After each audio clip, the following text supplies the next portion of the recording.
Hi, my name is Choy. I am the department chair in radiation oncology here at Southwestern. I'd like to give you a high-level overview of the department through this virtual presentation. We have three clear missions for the department. One is to deliver the world-class care on daily basis to our patients using the most advanced technology available. We also want to make sure that we conduct groundbreaking basic, translational, and clinical research. Third important mission to us is to provide quality education to the next generations of medical practitioners and scientists like yourself.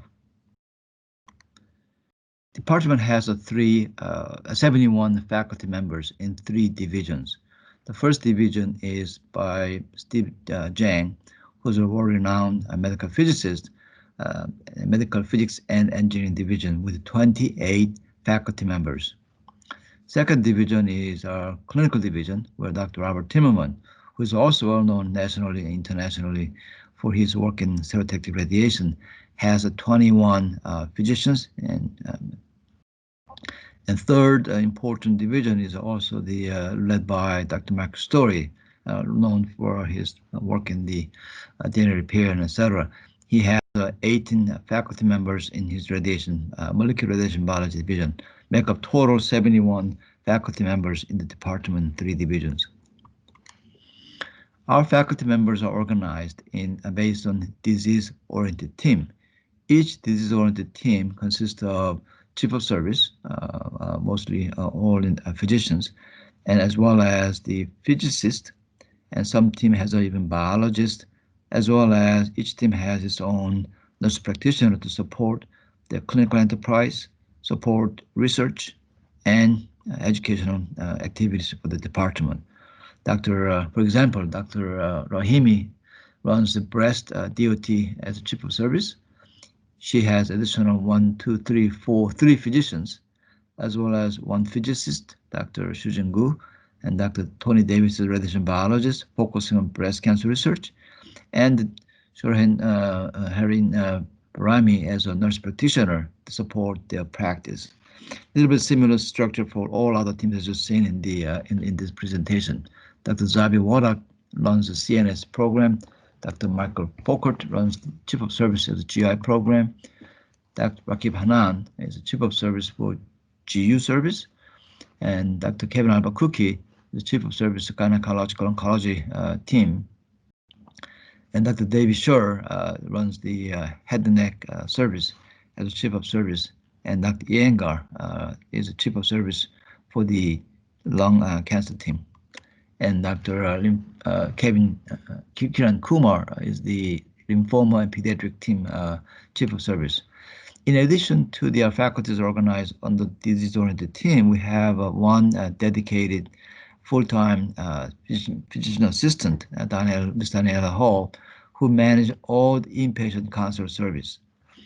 Our practice primarily outpatient practice, but we do take inpatient consultation in the UT Southwestern campus. Ms. Daniela Hall will be seeing all the inpatient and it's a first line and consultation. That'll make your life much easier when you get on board in a couple of years here at UT Southwestern. Currently, we have 3 physical facilities.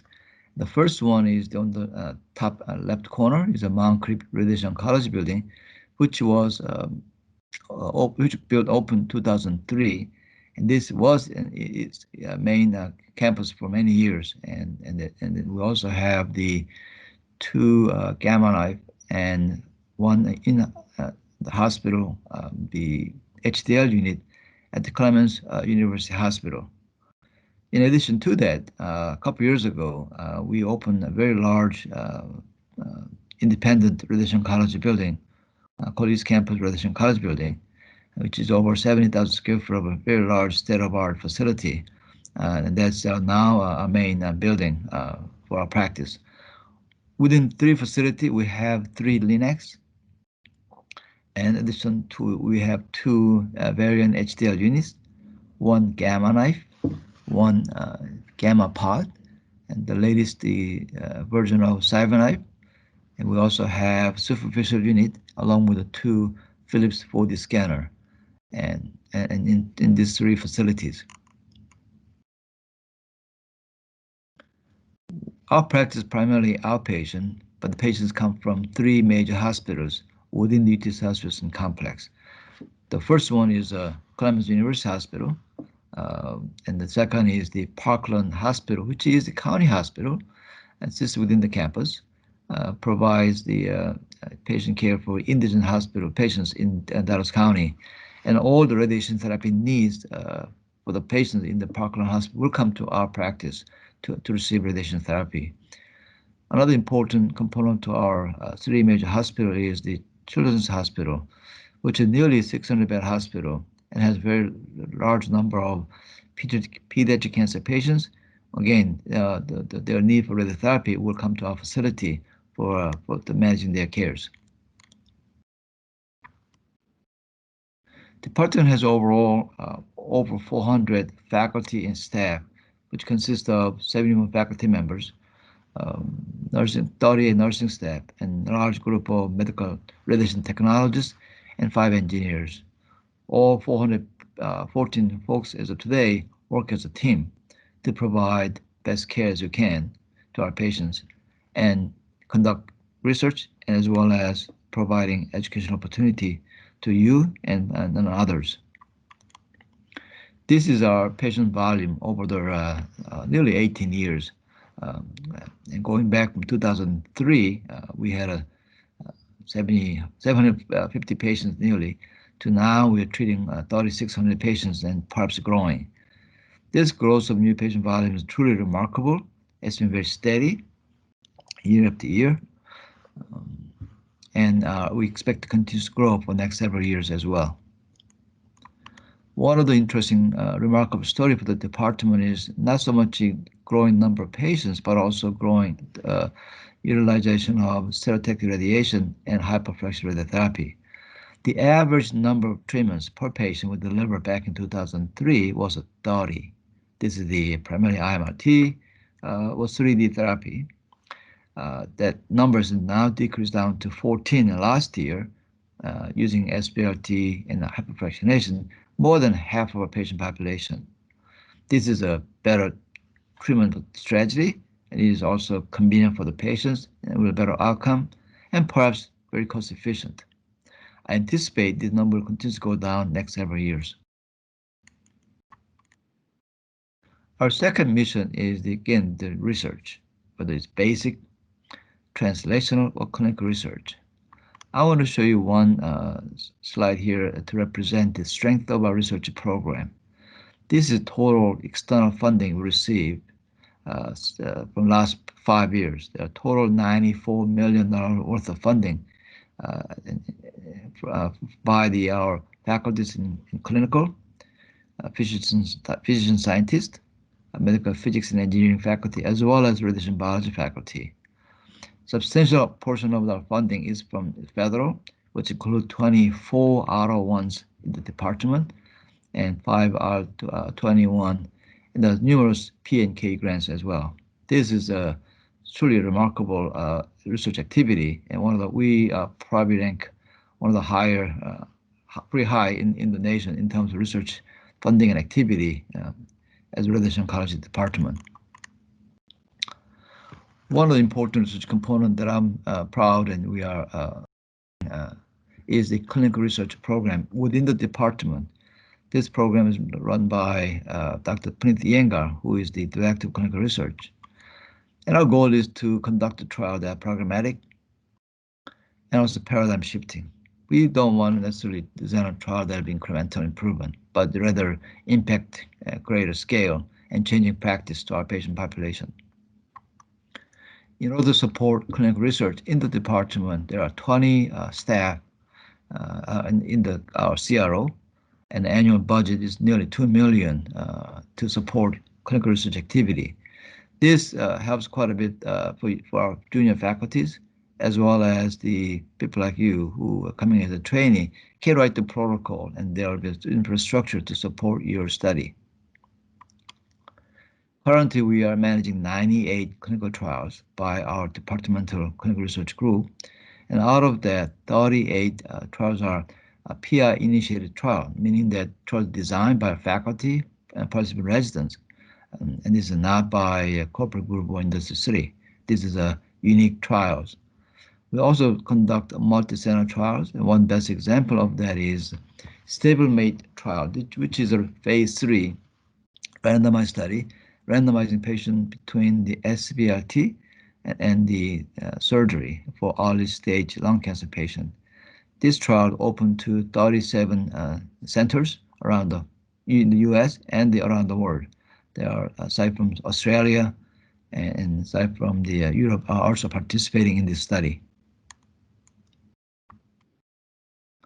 Third important mission that I mentioned earlier is providing the quality education to really train next generation of leadership in the radiation oncology. Dr. Michael Fokker, who is a program director, will go into much more details about training program. But I just want to highlight two programs to you. The one is the stereotactic body radiotherapy training program, which we've been doing since 2009.